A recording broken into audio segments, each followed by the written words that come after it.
بسم اللہ الرحمن الرحیم۔ 16ویں پارے میں تقریباً 17 اہم مضامین بیان ہوئے۔ بالکل آغاز میں حضرت موسیٰ اور حضرت خضر کا قصہ جو 15ویں پارے کے آخر سے شروع ہو رہا ہے اس کو بیان فرمایا گیا کہ اللہ تعالیٰ نے کارخانہ مشیت کا پردہ اٹھا کر اس کی ایک جھلک دکھائی کہ اس کائنات میں جو کچھ ہو رہا ہے وہ اللہ تعالیٰ کی مرضی، اللہ تعالیٰ کی منشا اور مشیت کے مطابق ہو رہا ہے، اور یہ دنیا اندھیر نگری نہیں ہے، اس لیے اہل ایمان کو بھی آزمائش میں ثابت قدم رہنا چاہیے۔ دوسرا مضمون، اے محمد صلی اللہ علیہ وسلم، یہ لوگ آپ سے ذوالقرنین سے متعلق سوال کرتے ہیں، ذوالقرنین کے متعلق پوچھتے ہیں۔ فرمایا کہ اسے تو ہم نے زمین میں اقتدار اور ہر طرح کے وسائل عطا کیے تھے۔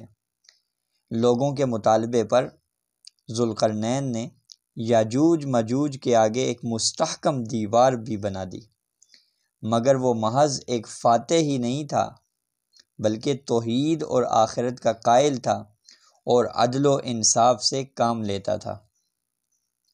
تیسرا مضمون، اے محمد صلی اللہ علیہ وسلم، کیا ہم آپ کو بتائیں کہ اعمال کے لحاظ سے سب سے ناکام کون ہوگا؟ فرمایا جو اللہ پر اور آخرت پر ایمان نہیں رکھتے، ان کی ساری محنتیں کوششیں ضائع ہو جائیں گی اور اللہ تعالیٰ کے ہاں اس کا کوئی وزن نہیں ہوگا، ان کے اعمال کسی کام کے نہیں ہوں گے، اگرچہ وہ دنیا میں یہی سمجھتے رہے کہ وہ سب ٹھیک کر رہے ہیں، لیکن ان کی کوئی عبادت، کوئی عمل آخرت کے اعتبار سے قبول نہیں ہوگا۔ اہل ایمان کی میزبانی وہ فردوس کے باغات سے کی جائے گی۔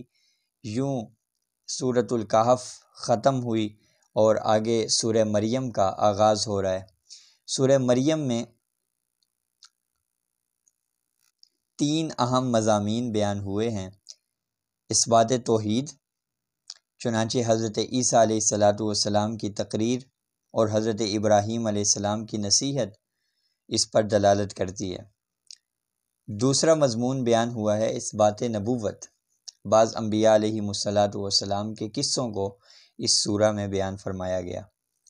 اور تیسرا مضمون قیامت کے مباحث، جس میں جزا و سزا کے ذکر کے ساتھ قیامت کے منکرین کے بعض شبہات کا جواب بھی دیا گیا ہے۔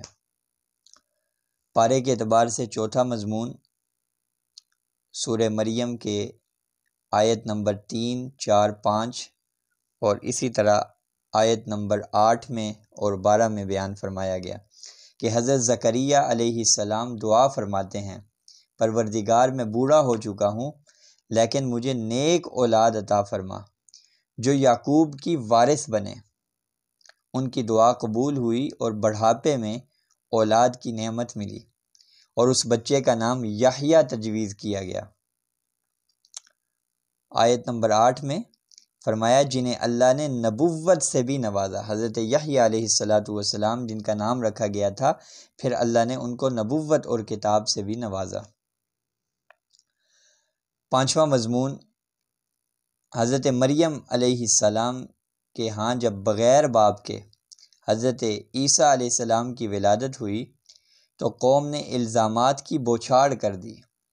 حضرت مریم علیہ السلام نے ان سے کہا اس بچے سے ہی پوچھ لو، تو حضرت عیسیٰ علیہ السلام گود میں بول پڑے، انی عبد اللہ، میں اللہ کا بندہ ہوں، اس نے مجھے نبوت عطا کی ہے اور کتاب عنایت فرمائی۔ چھٹا مضمون، انہیں ابراہیم علیہ السلام کا حال بھی سنا دو جب انہوں نے اپنے والد سے کہا کہ ابا جان، آپ کیوں ان چیزوں کی عبادت کرتے ہیں جو نہ سن سکتی ہیں، نہ دیکھ سکتی ہوں، نہ کسی کام کی ہوں، نہ کسی کے کام آ سکتی ہیں؟ تو ابا جان، میرے پاس ایسا علم ہے جو آپ کے پاس نہیں، میری بات مان لیجئے تو میں آپ کو سیدھا راستہ بتاؤں گا، شیطان کا ساتھی بن کر اللہ کے عذاب کا مستحق نہ بنیے۔ تو حضرت ابراہیم کے والد نے جواب دیا کہ اگر تو نے میرے دین اور خداؤں کو چھوڑ دیا اور اپنی اس روش سے باز نہ آئے تو میں تجھے سنگسار کر دوں گا، بس تو ہمیشہ کے لیے مجھ سے الگ ہو جا۔ آپ کے والد نے کہا تو حضرت ابراہیم علیہ السلام سلام کہتے ہوئے گھر سے نکل کھڑے ہوئے۔ ساتواں مضمون، تمام انبیاء علیہم السلام اولاد آدم ہیں، یعنی بشر ہیں، انسان ہیں۔ انہیں ہم نے راہ راست دکھائی تھی۔ جب ان کے سامنے اللہ کی آیات پڑھی جاتی ہیں تو روتے ہوئے سجدے میں گر جاتے ہیں، لیکن بعد میں آنے والی اولاد برے جانشین ثابت ہوئے، جنہوں نے نمازوں کو ضائع کر دیا اور خواہشات نفس کے پیروکار بن گئے۔ آٹھواں مضمون، آپ کے رب کی قسم، ہر سرکش کو گھٹنوں کے بل گرا کر جہنم میں جونک دیں گے۔ تم میں سے ہر ایک کا گزر جہنم کے اوپر سے ہوگا، یہ تو طے شدہ بات ہے۔ قیامت کے وقت سب معلوم ہو جائے گا کہ کس کا حال برا ہے اور کس کا جتھا اور جماعت کمزور ہے۔ نوواں مضمون، آیت نمبر 95-96 میں کہ جو ایمان لائے اور نیک اعمال کیے، ان قریب رحمان ان کے دلوں میں محبت پیدا کر دے گا، اور کائنات میں جو بھی ہیں سب بندوں کی حیثیت سے فردن فردن اس کے سامنے حاضر ہوں گے۔ یوں سورہ مریم کا خلاصہ مکمل ہوا اور آگے سورہ طٰہٰ کا آغاز ہو رہا ہے۔ سورہ طٰہٰ میں بھی رسالت کو، وحی کو، توحید کو، حضرت موسیٰ علیہ السلام کے قصے کو جس میں توحید و رسالت دونوں کی تقریر موجود ہے، اور حضرت موسیٰ علیہ السلام کی رسالت سے محمد صلی اللہ علیہ وسلم کی رسالت کی توضیح ہے، پھر وحی کی تصدیق کرنے والے کی جزا اور تکذیب کرنے والے کی سزا کے ذکر کے ساتھ قیامت کے احوال کی تفصیل بھی بیان فرمائی گئی۔ 10واں مضمون پارے کے اعتبار سے آیت نمبر 2، 3 اور اسی طرح آیت نمبر 22 اور 23 میں بیان فرمایا کہ یہ قرآن کریم ہم نے اس لیے نازل نہیں کیا کہ ایمان نہ لانے والوں کے سلسلے میں آپ پریشان رہیں۔ ایسا نہیں ہے، یہ تو خدا پرست لوگوں کے لیے ایک نصیحت ہے، آپ پریشان نہ ہوں۔ اور موسیٰ علیہ السلام کو تو ہم نے بہت سے معجزات عطا کیے تھے۔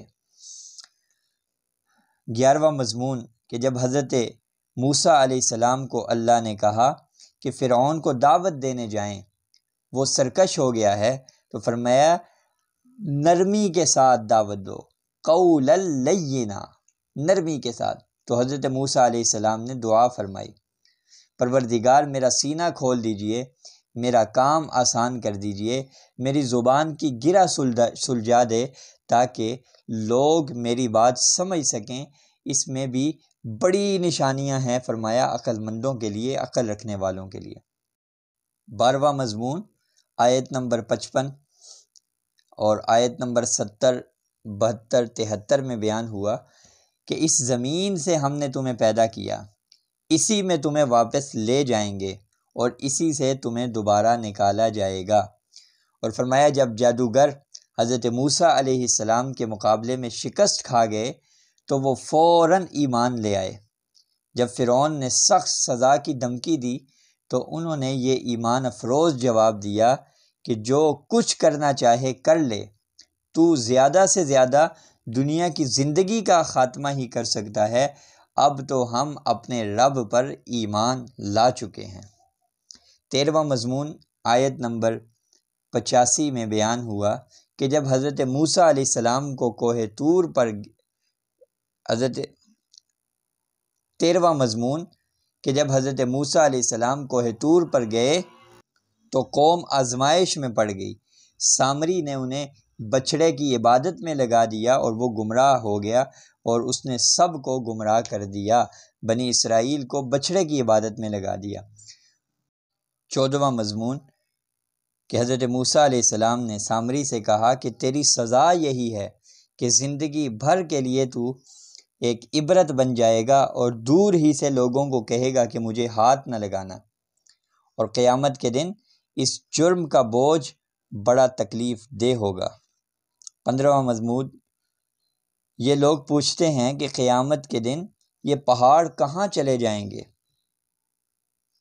آپ بتائیں کہ میرا رب انہیں دھول بنا کر اڑا دے گا، زمین بالکل ہموار ہو جائے گی، لوگوں کے سر اس کے سامنے جھک جائیں گے، ایمان والوں کو کوئی خطرہ نہیں ہوگا، البتہ ظالم نامراد ہوں گے۔ 16واں مضمون بیان ہوا، جو میری نصیحت سے منہ موڑے گا اس کے لیے کبھی دنیا میں بھی چین اور سکون نہیں ہوگا، اور قیامت کے دن ہم اسے اندھا اٹھائیں گے اور کہا جائے گا کہ جس طرح تو نے دنیا میں ہمیں بلا دیا تھا آج تجھے بھی بلایا جا رہا ہے۔ عقل سلیم رکھنے والوں کے لیے عبرت ہے کہ وہ نصیحت حاصل کریں، عبرت پکڑیں۔ اور آخری مضمون 131 132 آیت میں بیان ہوا، اے محمد صلی اللہ علیہ وسلم، آپ صبر سے کام لیں، اپنے رب کی حمد و ثنا بیان کرتے رہیں، دنیا کی شان و شوکت تو آزمائش کا سامان ہے، اپنے اہل و عیال کو بھی نماز کی تلقین کریں، ہم آپ سے رزق نہیں چاہتے بلکہ آپ کو رزق دے رہے ہیں۔ اللہ تعالی ہمیں قرآن کریم کا صحیح معنوں میں فہم نصیب فرمائے۔